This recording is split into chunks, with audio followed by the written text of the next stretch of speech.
నమస్తే సార్. నమస్తే అండి. సార్ ఏంటి సార్ ప్రస్తుతం ఆంధ్ర రాష్ట్రానికి సంబంధించి ఈ పులివెందుల ఏదైతే బై ఎలక్షన్ జరిగిందో దాంట్లో అసలు ఊహించని విధంగా టీడీపీకి సుమారుగా 6,000 పైచిల్లుకి మెజారిటీ అనేది వచ్చింది. అంటే అది న్యాయబద్ధంగా రాలేదని వైసీపీ వాళ్ళు చెప్తుంటే జగన్కి బుద్ధి చెప్పారని టీడీపీ వాళ్ళు మాట్లాడుతున్నారు. అసలు ఈ అంశాన్ని మనం ఏ విధంగా చూడొచ్చు అంటారు? టీడీపీకి కాదండి, ఇది కూటమికి పులివెందుల్లో 6,700 చిల్లర ఓటు వచ్చిందని చెప్పేసి వాళ్ళు సంతోషపడుతున్నారు, పండగ చేసుకున్నారు, విజయోత్సవాలు చేసుకుంటా ఉన్నారు.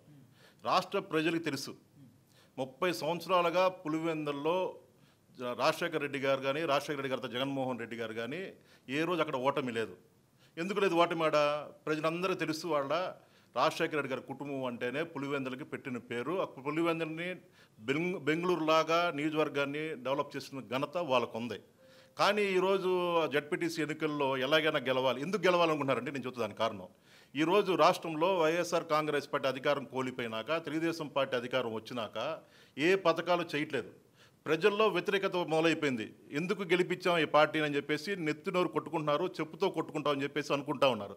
ఈరోజు ఏం జరిగిందంటే ఎట్లయినా సరే గెలిచి ప్రజలు మా వైపే ఉన్నారని చెప్పేసి వాళ్ళు నిరూపించుకోవాలనే ఉద్దేశంతో ఈరోజు మనం గమనించాలి. ఒక పోలీసు బూటు కాళ్ళు పట్టుకున్న ఒక వ్యక్తి, నేను ఓటేస్తానా, మీకు దండం పెడతాను, నన్ను ఓటుకి పంపించండి, మీ కాళ్ళు పట్టుకుని బతినాడు అతను. మీకు తెలుసు కదా, మీ కాళ్ళు పట్టుకుంటాను, నేను ఓటేస్తానని చెప్పి ఎందుకన్నారు అతను? పోలీసులు ఎందుకు ఆపారు అతన్ని? గమనించాలి ప్రజలు కూడా. పోలీసులు ఎందుకు ఆపారు అంటే వైఎస్ఆర్ కాంగ్రెస్ పార్టీకి వీళ్ళు ఓటేసేవాళ్ళు. అసలు ఓటర్స్ని ఓటర్ బూత్లోకి పోనీయకూడదు, పోలింగ్ బూత్లకి పోనీయకూడదు, మేమే ఓట్లు వేసుకొని చెప్పేసి వాళ్ళ దొంగ ఓట్లు వేసి దొంగ ఓట్లు గుద్దుకొని ఈరోజు మేము గెలిచి సంకలు గుద్దుకుంటున్నారు. ఖచ్చితంగా వైఎస్ఆర్ కాంగ్రెస్ పార్టీ వైపు ప్రజలు ఉన్నారు. రాష్ట్రం మొత్తం ప్రజలు తెలుసు. ఈరోజు ఏదో వాళ్ళు ఏమనుకున్నారంటే తూతు మంత్రంగా కొన్ని ఓట్లు ఇద్దాం, వాళ్ళకి పూర్తిగా ఓట్లు ఒకవైపు పడితే మమ్మల్ని దొంగ ఓట్లు వేసి అనుకుంటారని చెప్పేసి షో చేస్తున్నారు. కానీ ఖచ్చితంగా ఇది ఓటమి మేము అనుకోవట్లేదు. ఖచ్చితంగా ప్రజలకు తెలుసు, ప్రజల మనసులు మేము గెలుచుకున్నాం. ఖచ్చితంగా ప్రజలు మమ్మల్ని గెలిపిస్తారు రేపొద్దున. రిగ్గింగ్ సంగతి కొంచెం పక్కన పెడితే ఏదైతే ఫ్యాక్షనిజం అనేది రాజారెడ్డి గారి మరణం తర్వాత జగన్మోహన్ రెడ్డి గారు కానివ్వండి, రాజశేఖర రెడ్డి గారు కానివ్వండి, దాన్ని వాళ్ళు దాన్ని ప్రోత్సహించలేదు. దాన్ని అక్కడితో కట్టడి చేశారు. ఇప్పటికీ ఆ ఫ్యాక్షనిజం అనేది పులివెందులో కావచ్చు, ఓవరాల్గా రాయలసీమలో కూడా తగ్గినట్టే ఉంది. కాకపోతే వీళ్ళు మళ్ళీ అదే ఫ్యాక్షన్ని బయటికి తీసుకుని వస్తున్నారని అనుకోవచ్చా? టీడీపీ వాళ్ళు వైసీపీ మీద చేస్తున్న దాడుల గురించి. ఈరోజు రాజశేఖర రెడ్డి గారు అక్కడ పులివెందుల ఎమ్మెల్యే గెలిచినాక మంత్రిగా చేశారు, సీఎంగా చేశారు. ఆయన చేసినాక ఏ రోజు ఫ్యాక్షన్ ఆయన డెవలప్ చేయాల, ప్రోత్సహించలే. ఆయన ప్రతిసారి ప్రజలకు మంచి చేయాలని చూశారు ఆయన. ఆ తర్వాత రాజశేఖర రెడ్డి చనిపోయినాక జగన్మోహన్ రెడ్డి గారు వచ్చారు. జగన్మోహన్ రెడ్డి గారు ప్రజల కోసం, ప్రజలకు న్యాయం చేయాలి, మంచి చేయాలి, రాష్ట్రాన్ని అభివృద్ధి చేయాలని చెప్పేసి అనుకున్నారు. కానీ ఎక్కడ ఆయన ఫ్యాక్షనిస్ట్ ఆయన ప్రోత్సాహం చేయాల. కానీ ఈరోజు కూటమి ప్రభుత్వం అధికారం వచ్చినాక రాష్ట్రంలో ఎప్పుడు చూడని విధంగా మీరు గమనించండి. ఒకప్పుడు ఫ్యాక్షనిజం అంటే ఎక్కడుండేది? రాయలసీమ జిల్లాలో ఉండేది. కానీ రాష్ట్రం మొత్తం, ఆంధ్రప్రదేశ్ మొత్తం మొదలైపోయింది. ఈరోజు వాళ్ళు ఏం చేస్తారంటే ఈ రాష్ట్రంలో మా పార్టీ ఉండాలి, ఎప్పటికి మేమే ఉండాలని చెప్పేసి అనుకుంటున్నారు వాళ్ళు. కానీ ప్రజల మనసులో అర్థమైపోయింది, ప్రజలకు తెలిసిపోయిందంతా.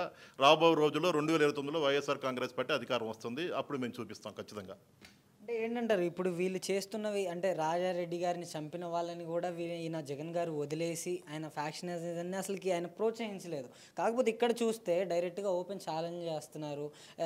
అంటే దాడులు చేయటం విపరీతంగా. అక్కడ పోలింగ్ జరుగుతున్నప్పుడు కూడా మీరు చూసే ఉంటారు.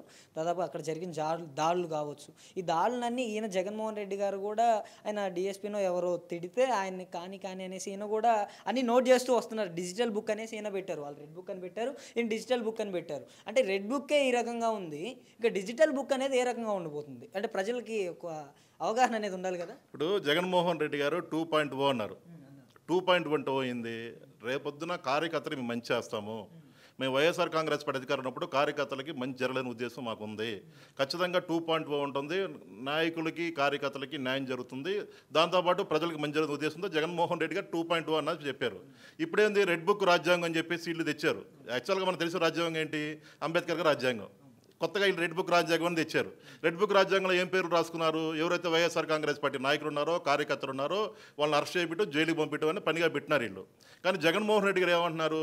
ఎవరైతే వైఎస్ఆర్ కాంగ్రెస్ పార్టీ నాయకులను కానీ కార్యకర్తలు కానీ ఇబ్బంది పెట్టారో కొంతమంది పోలీస్ స్టేషన్కి వెళ్ళి కేసులు పెట్టలేకపోతున్నారు.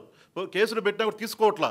మీకు ఏ ఇబ్బంది అయినా సరే మీరు రేపొద్దున మీ యాప్ పెడతా ఉన్నాం, యాప్లో మీరు మొత్తం చెప్పండి, మేము నోట్ చేసుకుంటాం. ఖచ్చితంగా రేపు వైఎస్ఆర్ కాంగ్రెస్ పార్టీ అధికారం వచ్చినాక ఎవరైతే మేము ఇబ్బంది పెట్టారో ఆఫీసర్లు వాళ్ళకి మేము ఖచ్చితంగా పనిష్మెంట్ పనిష్మెంట్ ఇస్తామని చెప్పేసి జగన్మోహన్ రెడ్డి గారు చెప్పారు. అది ఉద్దేశం. అంటే జగన్మోహన్ రెడ్డి గారు అంటే ఆ ఫ్యాక్షన్ ఆయన రెండో రూపాన్ని చూడలేదు. ప్రజలు కూడా ఆయన మంచితనాన్ని చూశారు. మరి తన కార్యకర్తల్ని, తన పార్టీని అంటే ఒక తల్లిలా భావించే పార్టీ కార్యకర్తలను అంతలా ఇబ్బంది పెడుతున్నారు. అంటే వీళ్ళు చేస్తున్న దానికి దీనికి సమాధానం అనేది ఉండదంటారా వైసీపీ అధికారంలోకి వస్తే? ఖచ్చితంగా ఉంటుంది. ఎందుకు చెబుతున్నట్టు మాట నేను, ఇప్పుడు మనం ఏ ఎత్తున వేస్తే అదే చెట్టేది, అదే కాయ వస్తుంది. మీరు ఈ వైసీపీ కార్యకర్తలు కానీ వైసీపీ నాయకులు కానీ ఏ విధంగా ఇబ్బంది పెడుతున్నారో రేపొద్దున మేము కూడా ఖచ్చితంగా వడ్డీ సహా చెల్లిస్తాం. వదిలిపెట్టే ప్రసక్తే లేదు. ఎందుకంటే ఈరోజు రాష్ట్రం మీరు గమనించాలి, ఎక్కడ చూడని విధంగా, ఎప్పుడు చూడని విధంగా వైఎస్ఆర్ కాంగ్రెస్ పార్టీ ఓడిపోయిన తెల్లారి నుంచే వాళ్ళు ఏ విధంగా మొదలుపెట్టారో మా మీద ఇప్పటికి జరుగుతూనే ఉంది. ఎక్కడ చూసినా సరే మా కార్యకర్తను కొడతామో, నరకతమో, చంపటమో చేస్తూనే ఉన్నారు. మేము ఎందుకు వదిలిపెడతాం? మేము వదిలిపెట్టాం. అయితే మేము చెప్పేది ఏంటంటే ఖచ్చితంగా మేము పనిష్మెంట్ ఇస్తాము. ఏ విధంగా చట్టపరంగా ఇస్తాం. మేము ఖచ్చితంగా చట్టపరంగా ఇస్తాం. మేము గొడవలు చేసుకుని ఇళ్ళకి వెళ్ళి జనాలను బయట లాక్కొచ్చి నరకటాలో లేదా బయట లాక్కొచ్చి కొడతాలో అట్లా ఉండదు. ఎవరైతే వైఎస్ఆర్ కాంగ్రెస్ పార్టీ నాయకుల్ని కార్యకర్తలు ఇబ్బంది పెట్టారో ఎవరిని వదిలిపెట్టం. ఖచ్చితంగా చట్టపరంగా వాళ్ళకి ఏ విధంగా శిక్ష పడాలో శిక్ష పడే విధంగా మేము పోరాటం చేస్తాం ఖచ్చితంగా. అది ఓకే.